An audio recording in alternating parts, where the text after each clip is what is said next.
Good morning mga kamises! So welcome to my garden. So ayan, back na naman tayo sa ating pagtatanim dahil spring summer na dito sa Germany at it's time na para mag-ready tayo sa ating mga seeds.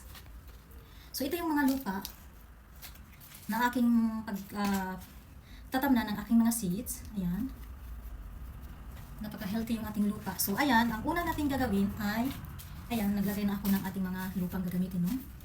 So, ang ating ipupunla ay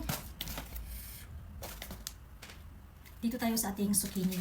Yung zucchini guys, mga kamisis ay dalawang peraso lang ang ating ipupunla ng ating zucchini dahil ito ay ito ang itanim, marami siyang bunga. No? So, dalawa lang kami ni Mister.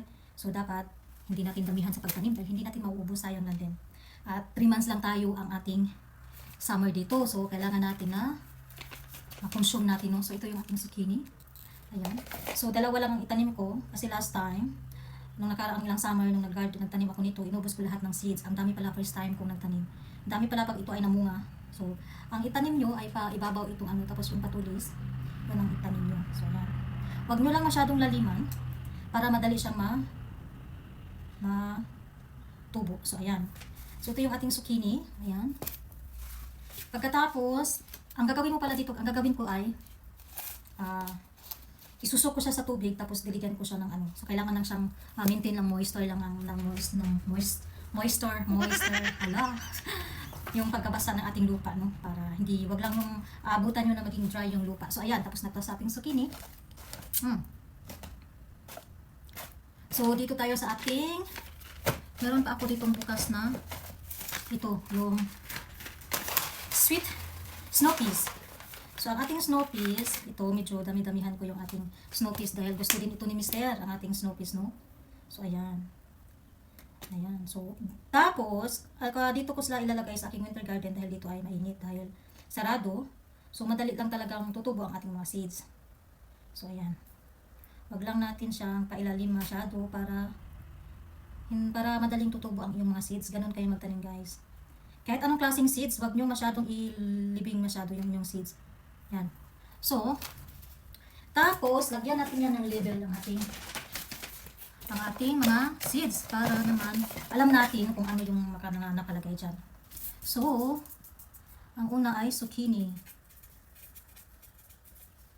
And then yung snow peas. So, ayan. Gupitin na lang to. Binigyan talaga ako nito ni Mister para daw sa aking halaman. Gupitin natin dahil masyadong malaki ang ating papel. So, ayan. So, may label na siya. Tapos, lagyan natin yung date pala. Today is, 10? Okay. So, 10 ng March. So, ayan.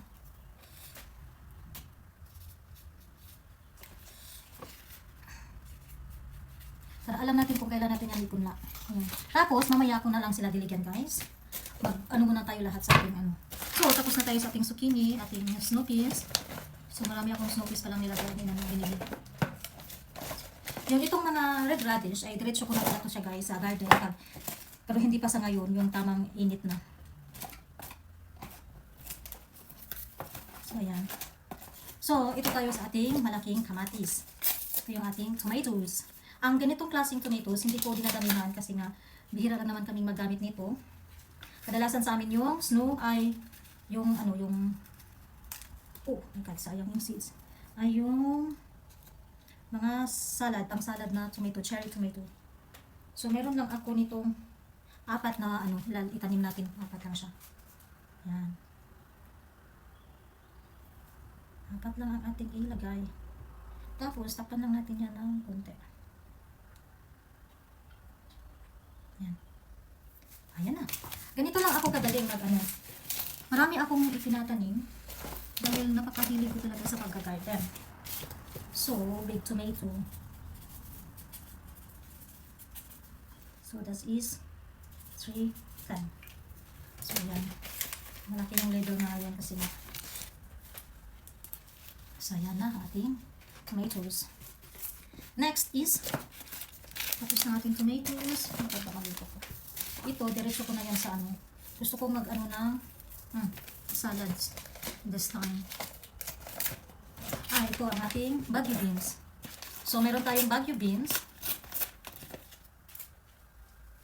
Ito, hindi pa. Tapos naman.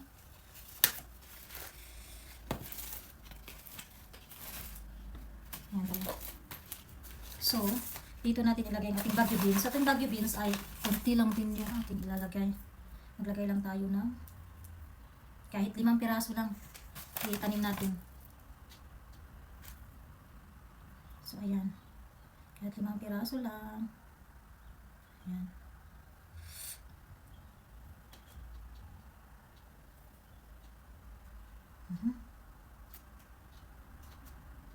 Ayan, takpan lang ng konti. And then, ayan na siya.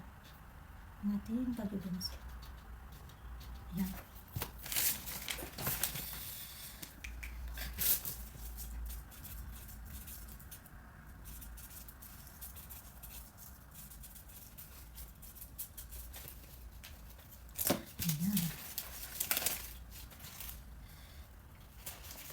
Kalibel tayo, no? Tapos natin Baguio beans para hindi tayo malito. Yan ang magandang gawin. And then, dito tayo sa ating, dito ko ilalagay ang mga paprika. So, ito yung mga paprika. Hindi ako bumibili ng seeds ng paprika doon sa market. Kasi, meron ako yung mga ginagamit namin na paprika. Iniipon ko yung mga seeds, kahit iba-ibang klaseng paprika, atsal or sili. Iba-ibang klase, iniipon ko siya para yun na ang gagamitin ko sa pagtatanim. Ito siya, mahaba to siya na seeds ng paprika. So, gusto ko nitong paprika kasi marami kaming ginagamit pag sa paprika tsaka yung mga tomato salad. So, damihan natin ang ating paprika, no? So, i-spread lang natin itong ating paprika dito. Ayan. I-spread lang natin siya. Ang gagawin ko dito, ilang seeds ang gamitin ko dito. Marami-rami kasi nga gusto ko ng marami. Tapos, ito yung pahaba na paprika na sili.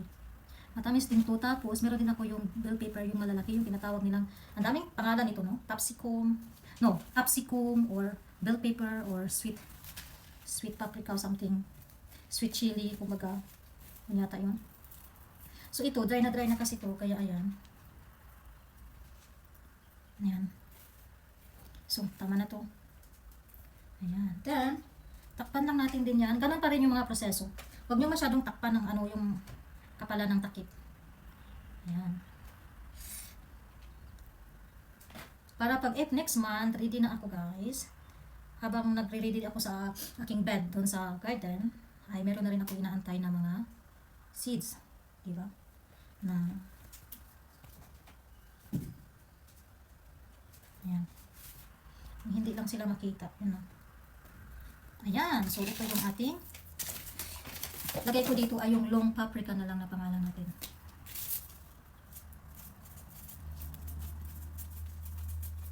Kasi lahat dito paprika naman talaga ang tawag. So, or sili or paprika. Basta ganun. So, ayan. So, ayan.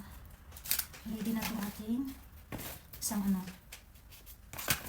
So, ito na naman, ang ilagay ko dito ay yung, tapos na tayo, hindi ko na naulis. Ang dami ko pang mga ganitong seeds.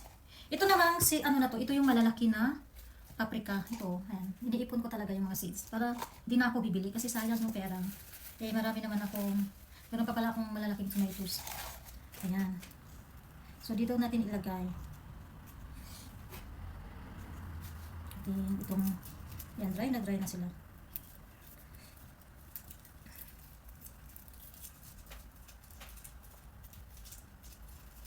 Ayan. Tama na yan. It's enough. Enough na yan.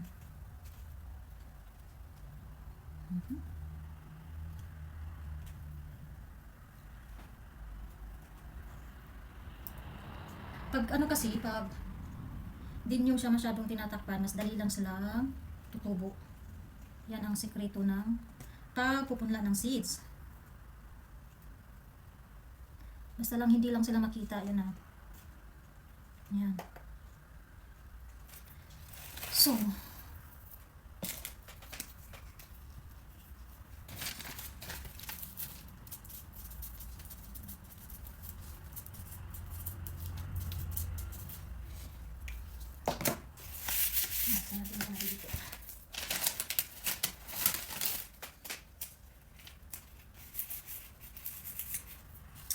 ayan.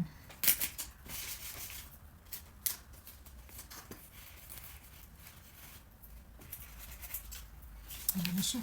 Tapos, ang dito, kaya ito mas maganda kapat. Sabi ko pa naman kay mister na hindi ko damihan yung punla ng cherry mga kamatis. Pero parang gusto kong damihan ang ating kamatis ng cherry tomato. Dalawang klase itong ating kamatis. May bilog, tsaka yung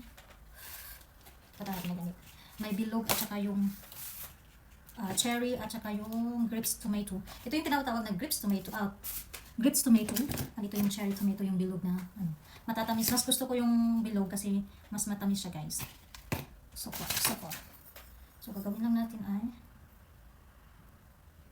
magbutas nga lang sana tayo dito kasi tusukin lang ba tapos lalabas na yung mga hiwain na lang natin. Ayan. Oh, scheisse. Dito na tumalsik sa akin, guys. So, ayan. Parang dadagdagan ko pa itong ating cherry tomato kasi konti lang yung ating seeds. Dagdagan ko yan, guys. Mamaya ko natakpan at dadagdagan ko siya. Ayan. Kasi kailangan ko maraming tomatoes. Ayan. Tapos ito naman ay ang ating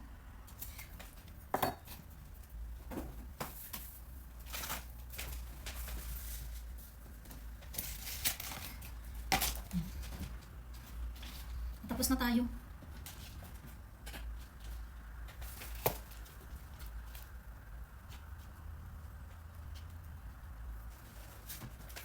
Ayan.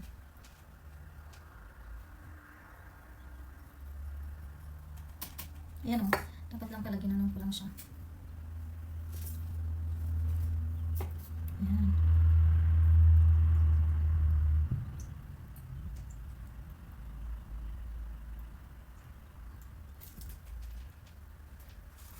Ayan ang ating cherry tomatoes. Ang dalawa. So, ang last natin ipupunla dahil ay ang ating salad. So, ayan. Tapos yung pak choy. Gusto ko na sanang magtanim ng pak choy dito sa garden. Pwede na akong mag-ano ng pak choy, guys. Ito yung ating pang salad.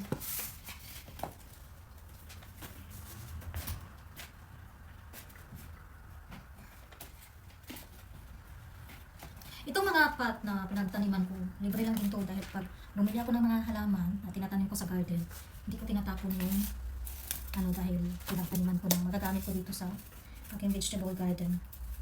So ito yung ating lettuce.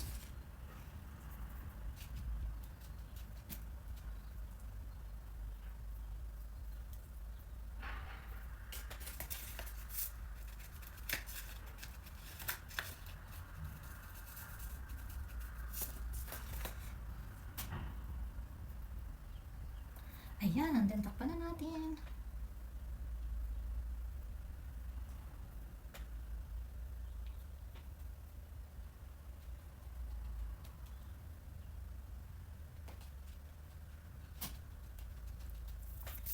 So, ayan, thank you for watching and done. We are done na tayo sa ating pag-garden. So, abangan natin, i-update ko kayo kung after 1 week, kung ano nang itsura ng ating pinupunla, kung ito ay tumubo or maganda yung tubo or malalagano na sila kalalaki after 1 week. So, thank you for watching and see you. Bye!